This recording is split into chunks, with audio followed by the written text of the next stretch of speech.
ವೀಕ್ಷಕರೇ, ನಿಮ್ಮಲ್ಲಿ ಸಾಕಷ್ಟು ಜನರಿಗೆ ಒಂದಿಷ್ಟು ಗೊಂದಲಗಳಿರುತ್ತೆ. ಏನಂತಂದ್ರೆ ಮಕ್ಕಳಿಗೆ ಚಿಕ್ಕ ವಯಸ್ಸಲ್ಲಿ ಚಿಕ್ಕ ಮಗು ಇದ್ದಾಗ ಹಲ್ಲು ಹುಟ್ಟುತ್ತಾ ಇರುವ ಸಮಯದಲ್ಲಿ ಕೆಲವೊಂದು ಮಕ್ಕಳಲ್ಲಿ ನೋವು ಕಾಣಿಸ್ಕೊಳ್ಳುತ್ತೆ.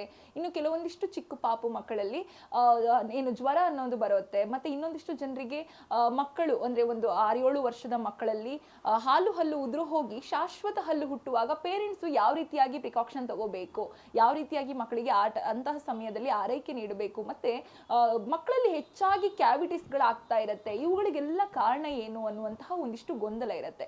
ಇದೆಲ್ಲ ವಿಚಾರವಾಗಿ ಮಾಹಿತಿ ತಿಳಿಸ್ಕೊಳ್ಳಿಕ್ಕೆ ನಮ್ಮ ಜೊತೆ ಇವತ್ತು ಡಾಕ್ಟರ್ ಶಿವಾನಂದ್ ಅವರಿದ್ದಾರೆ, ದಂತ ವೈದ್ಯರು. ಅವ್ರನ್ನ ನಾನು ಮಾತಾಡಿಸ್ತಾ ಹೋಗ್ತೀನಿ. ಸರ್ ನಮಸ್ತೆ. ನಾನು ಆಗ್ಲೇ ಹೇಳಿದಾಗೆ ಚಿಕ್ಕ ಮಕ್ಕಳ ವಿಚಾರದಲ್ಲಿ ಒಂದಿಷ್ಟು ಪೇರೆಂಟ್ಸ್ಗೆ ಗೊಂದಲಗಳಿರುತ್ತೆ. ಯಾಕಂತಂದ್ರೆ ಆ ಹಳೆಯ ಕಾಲದಲ್ಲಿ ನಮ್ಮ ಅಜ್ಜಿ ಆಗಿರ್ಬೋದು, ಅಮ್ಮ ಆಗಿರ್ಬೋದು, ಅವರು ತಿಳಿಸ್ಕೊಡ್ತಾ ಇದ್ರು. ಆದ್ರೆ ಈಗ ಒಂದಿಷ್ಟು ಜನ ಹೊಸ ಮಾಡರ್ನ್ ಯುಗ ಆಗಿರೋದ್ರಿಂದ, ಏನು ಆಧುನಿಕತೆ ಬದಲಾಗ್ತಾ ಇರೋದ್ರಿಂದ ಹೊಸ ಏನು ಆಮಿಷಗಳಿಗೆ ನಾವು ಒಳಗಾಗ್ತಿದೀವಿ. ಹಾಗಾಗಿ ಚಿಕ್ಕ ಪಾಪು ಇದ್ದಾಗ, ಮೊದಲನೇದಾಗಿ ಚಿಕ್ಕ ಪಾಪು ಇದ್ದಾಗ ಕೆಲವೊಂದು ಮಕ್ಕಳಿಗೆ ಹಲ್ಲು ಏನು ಬೆಳವಣಿಗೆ ಆಗುವ ಸಮಯದಲ್ಲಿ ಜ್ವರ ಬರ್ತಾ ಇರತ್ತೆ, ನೋವು ಕಾಣಿಸ್ಕೋತಾ ಇರತ್ತೆ. ಆದ್ರೆ ಮಕ್ಕಳಿಗೆ ಹೇಳ್ಕೊಳ್ಳಿಕ್ಕಾಗೋದಿಲ್ಲ, ಪೇರೆಂಟ್ಸ್ ಆದವ್ರಿಗೆ ಅದು ಅರ್ಥ ಆಗೋದು ಇಲ್ಲ. ಅಂತ ಸಮಯದಲ್ಲಿ ಮಕ್ಕಳು ಅಥವಾ ಪೇರೆಂಟ್ಸ್ ಯಾವ ರೀತಿಯಾಗಿ ಜಾಗ್ರತೆಯನ್ನು ವಹಿಸಬೇಕು?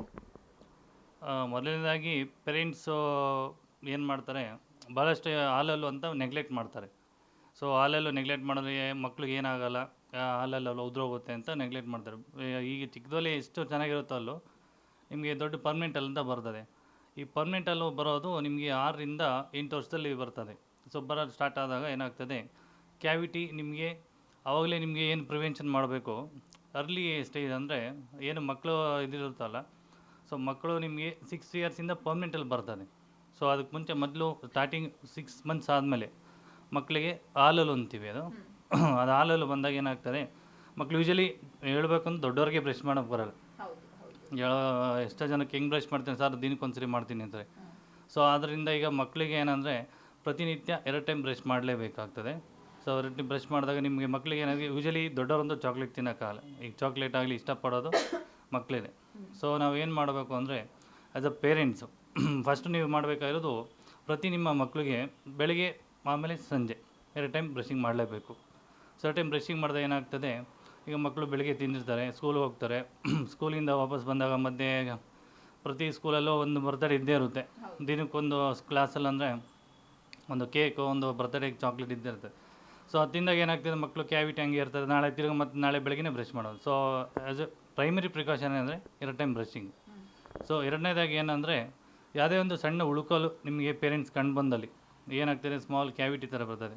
ಈ ಅಲ್ಲಿಂದ ದಂತ ಚಿಕಿತ್ಸೆ ಏನು ಅಂದರೆ, ನೀನು ಇಮಿಡಿಯೇಟಾಗಿ ನಿಮಗೆ ಅದು ಏನು ಇಮಿಡಿಯೇಟಾಗಿ ಯಾವುದೇ ಉಳುಕಲು ಆಗೋಲ್ಲ. ಸೊ ಇಮಿಡಿಯೇಟಾಗಿ ನಿಮ್ಗೇನು ಪೇಯ್ನ್ ಬರೋಲ್ಲ. ಅದು ಸಣ್ಣದಾಗ ಒಂದು ಸ್ಮಾಲ್ ಚಿಕ್ಕಿ ಥರ ಕಾಣ್ತದೆ, ಅದನ್ನು ಸ್ಮಾಲ್ ಕೇರಿಸ್ ಅಥವಾ ಕ್ಯಾವಿಟಿ ಅಂತೀವಿ. ಸೊ ಆ ಕ್ಯಾವಿಟಿ ಆದಾಗ ಏನಾಗ್ತದೆ, ಪೇರೆಂಟ್ಸು ಅದು ಸ್ವಲ್ಪ ಈ ನಡುವಿಂದ ಇತ್ತೀಚಿನ ದಿನಗಳಲ್ಲಿ ಪೇರೆಂಟ್ಸ್ ಅವರು ಜಾಗೃತರಾಗ್ತಾ ಇದ್ದಾರೆ.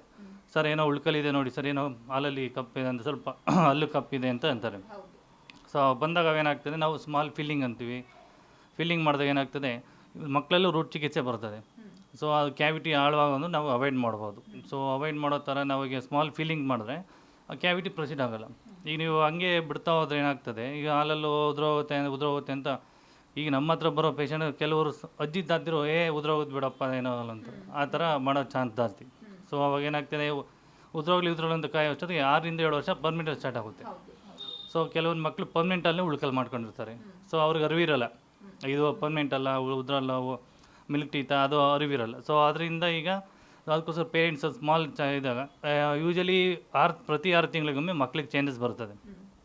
ಸೊ ನಾವು ದಂತವೈದ್ಯರು ಏನು ಅಡ್ವೈಸ್ ಮಾಡ್ತೀವಿ ಅಂದರೆ, ನಿಮ್ಮ ಮಕ್ಳಿಗೆ ಪ್ರತಿ 6 ತಿಂಗಳಿಗೊಮ್ಮೆ ನಿಮ್ಮ ದಂತವೈದ್ಯರಲ್ಲಿ ಚೆಕಪ್ ಮಾಡ್ಕೊಂಡು ಪ್ರತಿ 6 ಮಂತ್ಸ್.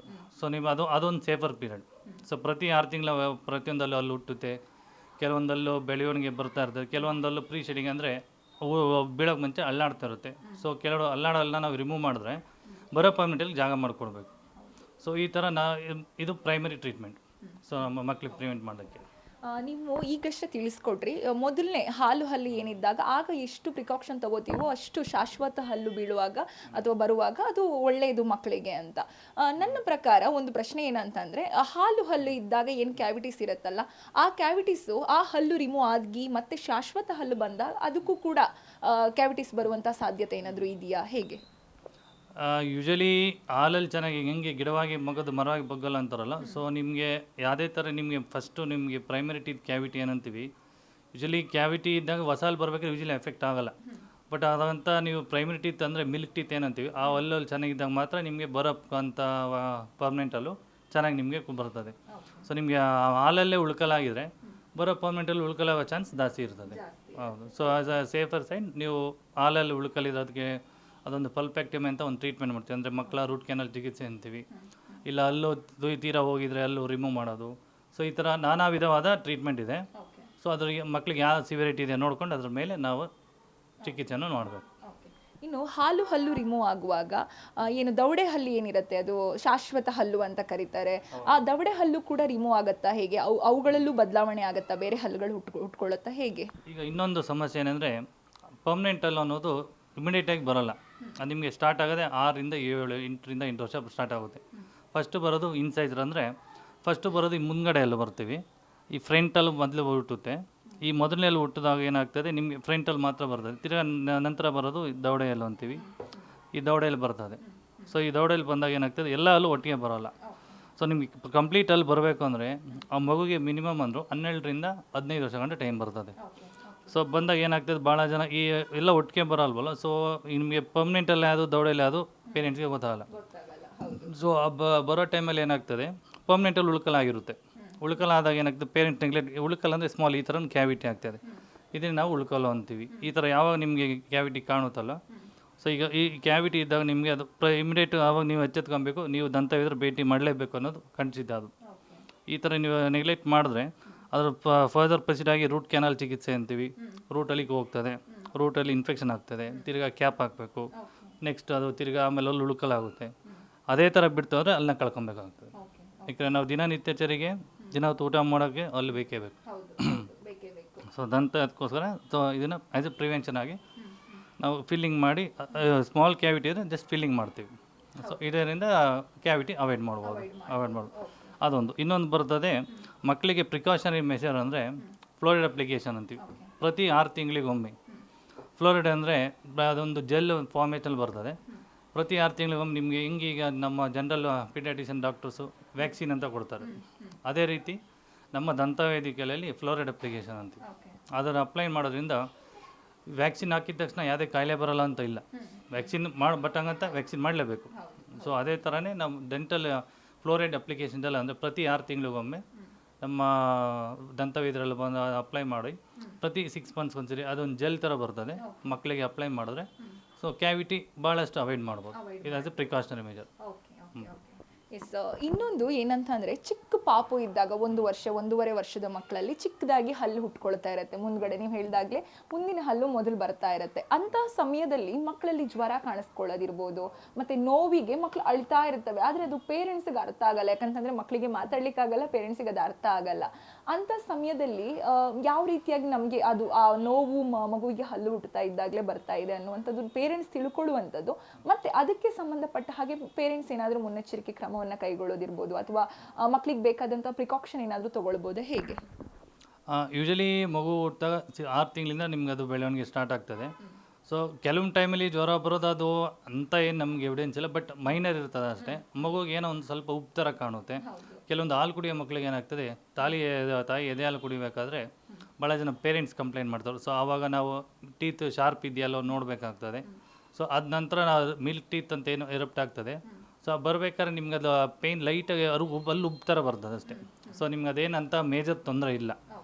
ಸೊ ಅದು 6 ಮಂತ್ಸ್ ಆದಮೇಲೆ ಅದು ತಾನಾಗೆ ಬಂದು ಅಲ್ಲೂ ಆಚೆ ಬಂದ ನಂತರ ಮಗು ತಾನಾಗೆ ನಾರ್ಮಲ್ ಊಟ ಚೀವಿಂಗು ಮಾಡ್ಬೋದು. ಸೊ ಪೇರೆಂಟ್ಸ್ ಅದ್ರದ್ದು ಏನು ಅಷ್ಟು ವರಿ ಮಾಡೋ ಅವಶ್ಯಕತೆ ಇಲ್ಲ. ಅದು ಕಾಮನ್, ಅದೇನಂತ ಸಮಸ್ಯೆ ಇಲ್ಲ. ಬರಬೇಕಾದ್ರೆ ಸ್ವಲ್ಪ ಕೆಲವರು ಉಬ್ಬು ಥರ ಕಾಣುತ್ತೆ ಮಗುವಿಗೆ. ಸ್ವಲ್ಪ ಎಸ್ಪೆಷಲಿ ಮಿಲ್ಕ್ ಟೀತ್ ಬರಬೇಕಾದ್ರೆ ಮಕ್ಕಳಿಗೆ ಅಂತ ಸಪ್ರೇಟ್ ಬ್ರಷ್, ಅಲ್ಲಿ ಬೆಳ್ಳಿಯಲ್ಲೇ ನಾವು ಬ್ರಷ್ ಮಾಡೋದು. ಭಾಳ ಜನ ಪೇರೆಂಟ್ಸ್ ಗೊತ್ತಿರ್ಬೋದು, ಇದು ಮಕ್ಕಳಿಗೆ ಒಂದು ಸಪ್ರೇಟ್, ಮಕ್ಕಳಿಗೆ ಬ್ರಷ್ಗಳು ಸಪ್ರೇಟ್ ಬರ್ತದೆ. ಸೊ ಆ ಬ್ರಷಲ್ಲಿ ಮಾಡಿದಾಗ ಸ್ವಲ್ಪ ಉಬ್ಬು ಬರೋದು ಕಾಮನ್. ಸ್ವಲ್ಪ ಈಗ ಅಲ್ಲಿ ವಸ್ದು ಊದ್ಕೊಳುತ್ತೆ, ಆ ಗಮ್ಸು ಇದು ಮೈನರ್ ಭೂತ ಇರ್ತದೆ. ಸೊ ಆವಾಗ ಸ್ವಲ್ಪ ಈಗ ಯೂಶಲಿ ತಾಯಿಯವರು ಬಂದು ಕಂಪ್ಲೇಂಟ್ ಮಾಡ್ತಾರೆ, ಸರ್ ಮಗು ಕಚ್ಚಬೇಕಾದ್ರೆ ಇದಾಗ್ತದೆ ಅಂತ. ಸೊ ಅವಾಗ ಏನಾದ್ರು ಟೀತ್ ಶಾರ್ಪ್ ಇದ್ದರೆ ನಾವು ಟೀತ್ನ ಸ್ವಲ್ಪ ಗ್ರೈಂಡ್ ಮಾಡ್ತೀವಿ. ಇಲ್ಲ ಅಥವಾ ಏನಾದ್ರು ಟೀತ್ ಕೆಲವೊಂದಲ್ಲೂ ಶೇಕಿಂಗ್ ಇರುತ್ತೆ. ಸೊ ಅದನ್ನು ನೋಡಿಕೊಂಡ್ರೆ ಅದು ಬಿಟ್ಟರೆ ಇನ್ನೇನು ಮೇಜರ್ ಇಲ್ಲ.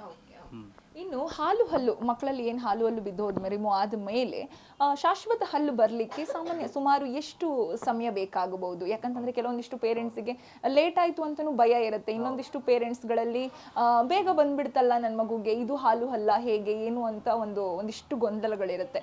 ಇದ್ರ ಬಗ್ಗೆ ಏನು ಹೇಳ್ತೀರಾ ಡಾಕ್ಟರ್? ಯೂಶಲಿ ಹೆಣ್ಣು ಮಕ್ಕಳಿಗೆ ಯೂಶಲಿ ಬೆಳವಣಿಗೆ ಬೇಗ ಬರ್ತದೆ. ಸೊ ನಿಮ್ಮ ಹಾಲಲ್ಲೂ ಪರ್ಮನೆಂಟಲ್ಲೂ ಬೇಗ ಉದುರೋಗೋದು ಹೆಣ್ಣು ಮಕ್ಕಳಲ್ಲಿ ಬೇಗ ಜಾಸ್ತಿ. ಸೊ ಕೆಲವೊಂದು ಅದೊಂದು ಟೈಮಿಂಗ್ಸ್ ಇದೆ. ಕೆಲವೊಂದು ನಾನೀಗ ಹೇಳಿದ ಮೊದಲೇ ಆದಾಗೆ ಫ್ರಂಟಲ್ಲಿ ಅಂದರೆ ಇನ್ಸೈಸರ್ ಅಂತೀವಿ, ಮೊದಲು ಬರೋದು ಇನ್ಸೈಸರ್, ಆಮೇಲೆ ದೌಡೆಯಲ್ಲಿ ಮೋಲಾರ್ ಅಂತೀವಿ. ಸೊ ನಿಮಗೆ ಫಸ್ಟ್ ಬರೋದೇ ಫ್ರಂಟಲ್ಲೂ, ಮುಂದ್ಗಡೆ ಇನ್ಸೈಸರ್ಸಲ್ಲೂ, ಸೊ ಈ ಭಾಗದಲ್ಲೂ, ಆಮೇಲೆ ದೌಡೆಯಲ್ಲಿ ಬರ್ತದೆ. ಸೊ ಈ ಬರೋದ್ರಿಂದ ಏನಾಗ್ತದೆ, 6 ಇಯರ್ಸಿಂದ ಸ್ಟಾರ್ಟ್ ಆಗ್ತದೆ, 6 ವರ್ಷಕ್ಕೆ ಸ್ಟಾರ್ಟ್ ಆಗುತ್ತೆ. ಅದರಲ್ಲೂ ವೆರೈಟಿ ಇದೆ. ಈ ಮುಂದ್ಗಡೆ ಬರೋಲ್ಲೂ 6ರಿಂದ 8 ವರ್ಷ ಬರ್ತದೆ, ದೌಡೆಯಲ್ಗಳು ಇದೆರಡು 6ರಿಂದ 8 ವರ್ಷ ಬರ್ತದೆ.